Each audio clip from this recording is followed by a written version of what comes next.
everybody, it's Mr. G. Welcome back to Just Corvette Crazy.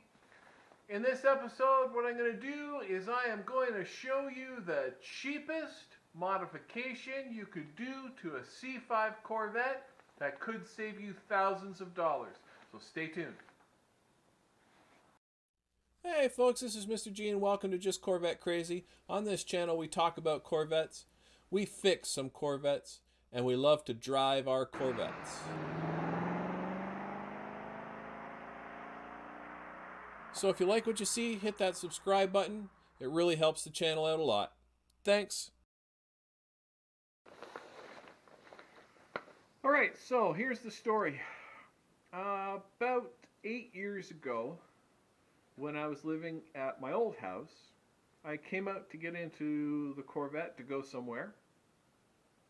And I put the key in the ignition and turned the key, and absolutely nothing happened. So I thought maybe there was a dead battery. It wasn't the winter time, it was in the fall. And I thought, well, maybe it was because I hadn't used the car for a week or so. So I opened up the hood in order to put battery charger on. So I put the battery charger on, and I just happened to look down beside the battery, and I could see some grass. And I knew that that wasn't supposed to be there. So I looked a little closer, and what I found was bad, really bad. So let me show you. Alright, so this here is our fuse panel. Okay, so underneath this. And the main harness for the car comes up through, around, and enters in the bottom of this box down here. And I had noticed that coming out of this hole where the cable was entering in to the fuse relay center, I had noticed that there was grass that was coming out. I'll see if I can light this up a little bit for you. So, right here, this area here where this cable was going in, there was a hole there, and that hole was large enough for a mouse to get in.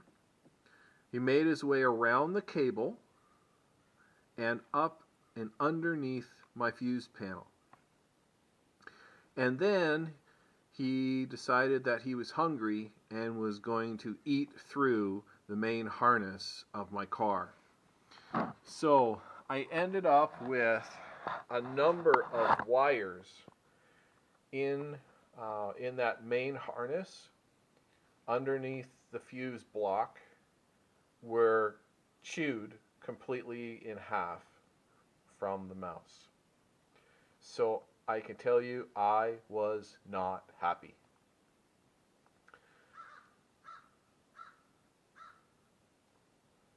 I ended up, luckily enough, being able to repair all of those wires. It was about a 3-hour job for me to repair the damage.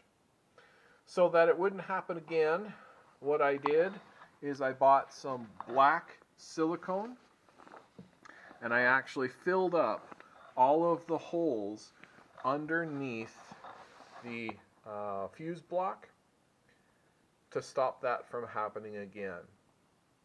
So it was not a good day. I was not a happy camper, that's for sure.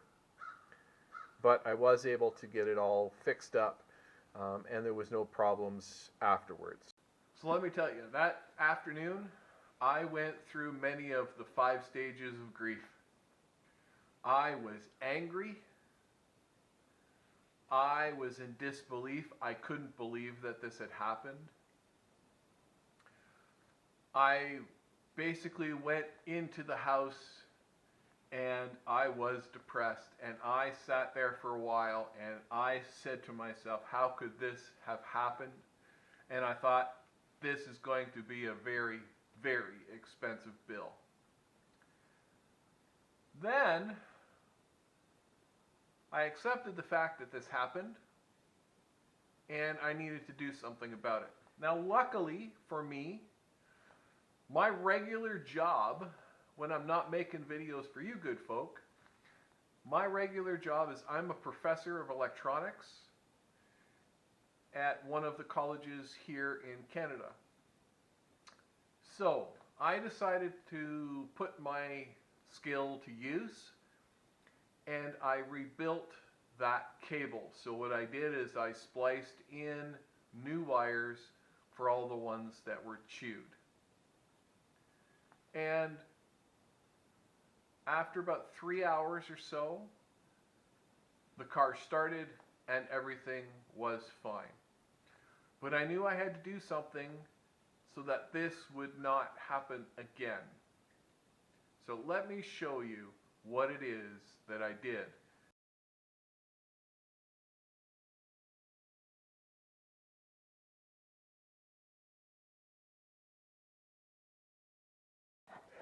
Alright, so here we are, just over top of the battery on the passenger side of the car. This here is your main fuse panel. So it's held on by this cap. You can screw that cap off and this cover pops off. And there is your main fuse panel. So what I had to do is I had to remove this fuse panel to get access to the plastic box down below. So that's where the nest was. So where I had noticed the grass coming out was down here where the hole is for one of these cables that goes into that black box. So basically what I had to do is remove this so that I could access underneath. So let me just mount the camera and we'll see if we can't get at that, and I'll show you what it looks like.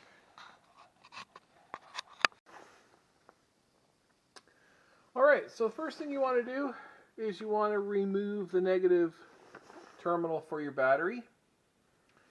And then there's a 13 mil nut that you want to remove from the main connections on the positive side of the battery. And then what you want to do is you want to pull these connections off.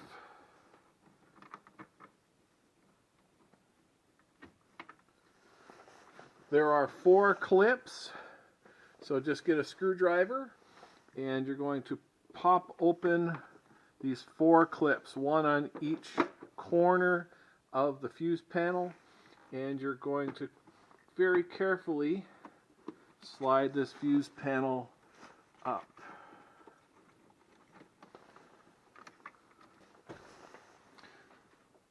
What you'll have to do is you need to slowly feed some of your wires in to get some slack so that you can actually pull this up. Now, because mine has already been fixed, what I've done is I've sealed up the holes with silicone. So once you pull this out, so you need to feed your cables in a little bit, and you'll be able to pull this block up and tilt it over to the side, and then you can see all of the spots inside where there's holes where cables come through. And again, I can't do mine anymore because I have already sealed them from the outside, so I don't have any play in my cable. I would have to cut the silicone away to get the play in the cable. But again, what you want to do is disconnect the battery, disconnect your main lines coming in, pop these 4 clips, and the top becomes free. Then you're going to feed your cables ever so slightly in to give you a little bit of slack so that you can tip this backwards. And then you'll be able to see inside, and that's where my mouse was hiding. And he had built his home. So once you do that, tip it aside, you'll see all of the spots in this case that have holes in it. What you need to do is you need to fill those holes with silicone in order to stop the mice from getting inside this black case. Okay, so again, I can't pull mine off anymore because I've already sealed, And in order to do that, I would have to cut the silicone, and I don't want to do that. So in order to, for you to do it, again, you need to be able to feed a little bit of slack from the cables, bring the cables up a little bit so that there's room inside this. So in order to put it back, you just do the steps backwards. You press down 1, 2, 3, and 4. You're going to reconnect the main power like this. You're going to put that nut back on, tighten it down, and then put your negative cable back on your battery. So the idea is there's more than one hole under this where more than one cable feed through. So you want to make sure that you plug up all of those holes so that if a little critter gets in this area, he can't get underneath that box and chew away at your main wiring harness like he did for mine.